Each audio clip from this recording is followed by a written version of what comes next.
let's go ahead. So introduction to Ayurveda, the science of life, as we know. Prevention is better than cure, which everyone nowadays, the world accept this, isn't it? Prevention is better than cure. The world is accepting this term, this statement right now, everywhere. WHO tells it, isn't it? To everyone, prevention is better than cure. 5,000 years ago, so Ayurveda gave you this statement already. 5,000 years ago. Not now, not 20 years back, not 30 years back. 5,000 years back, Ayurveda gave you the same thing. Ayurveda told you this thing already 5,000 years back, that swastha. What is swastha? Health. Swasthya, swastha, rakshana. What is swastha? Swastha is a swastha rakshana. That means swastha, health is a prevention of health. Okay. So swastha rakshanam. This is something Ayurveda have given you already 5,000 years back. So we do not really need to rely on the modern aspect, modern science and everything for these things, that what is health. All right. Our sages and gurus have given that thing already 5,000 years back. They told us that prevention of your health is the health itself. So if you're going to prevent your health, you're healthy. That's it. Simplified. Nothing, no need to, add a lot of spices into it to make it very fancy.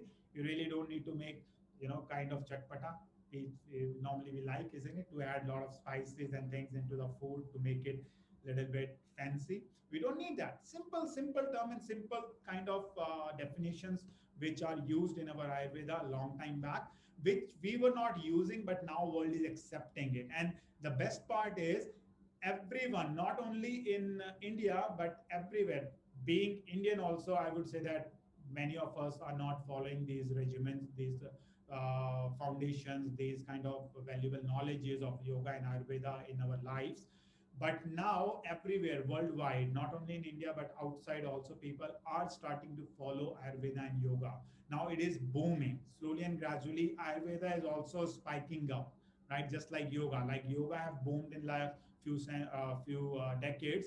Now Ayurveda is also taking the charge because people are understanding the value of it. People are understanding the value of how to live life, how to eat their food, how to be conscious around their life. So they are getting deeper and deeper to know that what it is all about, what it is have to offer. Like I said earlier, people had only this much of understanding about Ayurveda, that it is just some kind of Indian spices. That's it. And it is some kind of treatment, some kind of drugs, and some kind of oils and massages. But it is way beyond it. Now people are getting more interested in it, and they are definitely using this for their healthy life everywhere in the planet, right? So I hope that when these things will be booming up, then definitely knowledge of these things will definitely help you guys as a professional to get merged with the society easily, because everyone is looking forward for these things right nowadays. So these knowledges are very key knowledges, I would say, even if you don't want to use it for your profession, but for your life, isn't it? How to live your life happy and healthy, right? So we are going to learn, we are going to know all these aspects. So let us know a little bit about Ayurveda introduction, what Ayurveda is, from where it came. So there are couple of mythological stories which we can see. Why we say mythological stories? Because definitely I was not there at point of time to see that who is doing what, isn't it? So I can only say that, okay, in mythology, in books, in text, it is written. Okay, so there are two type of stories which I will tell you. So first, let us know from where Ayurveda came. Ayurveda is a part of fourth Veda. As we know, we have four Vedas. So the fourth Veda, which is Atharveda, it is a part of it. So we also call it Upaveda of Atharveda.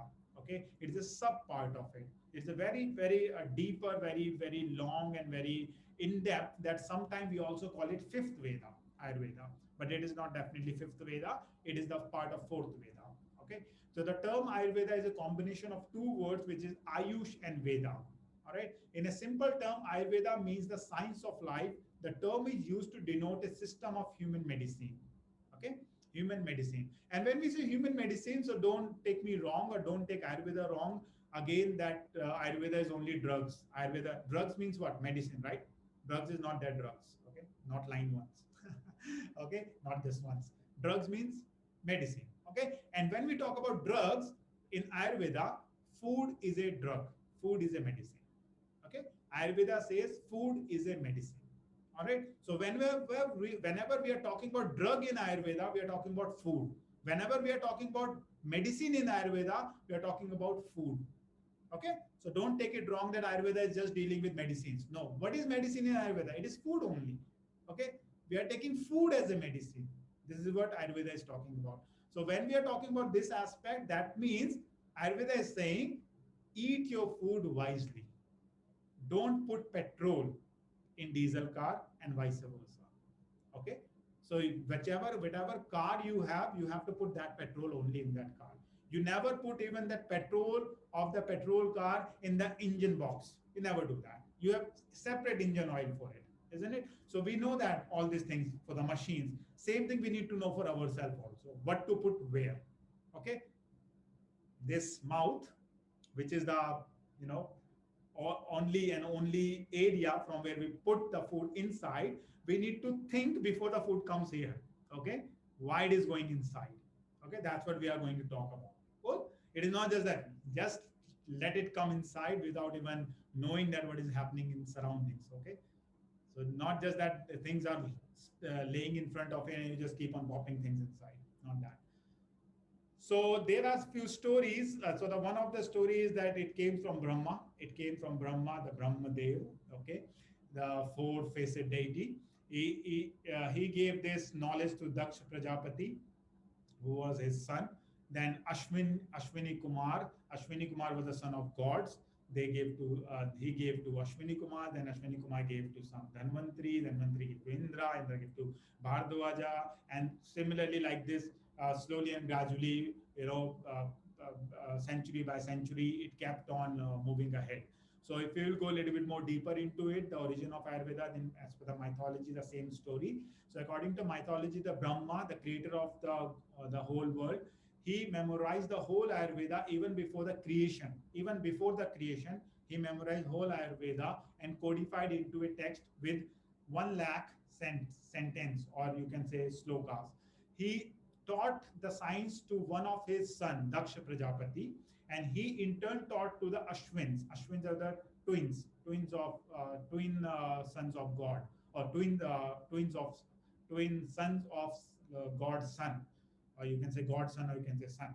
So Ashwin taught the science to Indra. Indra is a king of God, and then Indra gave the science to the sage Bhardwaj from the earth, who went to the heaven and studied science from Indra. See, earlier in India, people used to go to heavens to study. Nowadays you're going to Canada, Australia, and all this. We used to go to see more than that, right? Planet was not enough, so we used to go to little higher heavens. Okay, so directly from the Lord itself.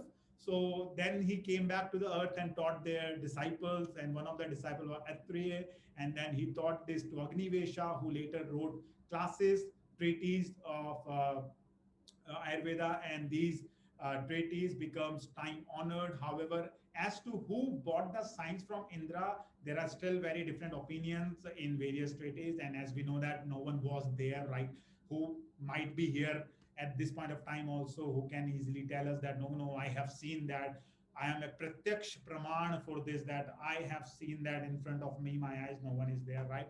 Definitely, that's why we call these things mythology, because no one knows that what is the truth behind it, right? And then other story talks about Dhanvantri. Dhanvantri was a god who, at the time of churning the ocean, as we know that while we were churning the ocean, the nectar came out, isn't it? So the Lord Dhanvantri was a form of Lord Vishnu only, reincarnation.